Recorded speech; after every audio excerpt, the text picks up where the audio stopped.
Bus stand থেকে বাসে উঠে পড়েছি, সরকারি বাস।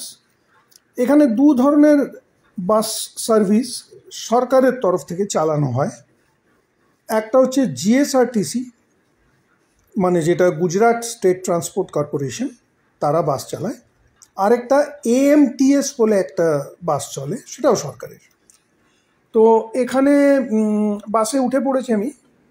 বাসটা একটু ভিড় আছে, তো অসুবিধে নেই। আমি যে ডেস্টিনেশনে যাব তার নাম হচ্ছে ভাড়াজ। আর এখানকার বাসে, সব বাসে দুটো করে দরজা। এখানে একটা দরজা দেখা যাচ্ছে, এই দরজাটা কিন্তু শুধু ওঠার। এই দরজা দিয়ে ভুলেও কেউ নাবে না, কেউ নিয়ম ভাঙে না, কেউ নাবে না নিচে। এই নিয়ম হচ্ছে, এই পেছনের দরজা দিয়ে উঠে দরজার ঠিক মুখেই কন্ডাক্টর সাহেব দাঁড়িয়ে থাকেন। ওঠা মাত্রই তিনি টিকিটটা কেটে দেন এবং সামনের দরজা দিয়ে নেমে যেতে হয়। আমিও টিকিট কেটে নিয়েছি। আমি যে টিকিটটা কেটেছি, যেটা আপনারা দেখতে পাচ্ছেন, এটা একটা অল ডে টিকিট। এর দাম 45 রুপিস।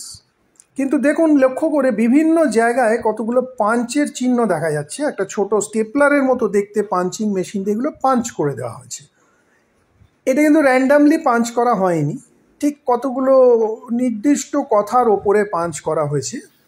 বাকি কথা নিয়ে আমার চিন্তা নেই। এর মধ্যে একটা পাঞ্চ পড়ে বয়সের উপরে। বয়স কিন্তু বলতে হবে, বয়স বলা মাত্র সেইটা পাঞ্চ হয়ে যাবে। তো ভাগ্যিস কন্ডাক্টর সাহেব দেখুন পুরুষ মানুষ, যদি মহিলা কন্ডাক্টর হতেন বয়স তো ভুলেও বলতাম না, ওতে বাজার খারাপ হয়ে যায়। দুমদাম যেখানে সেখানে বয়স বলতে নেই।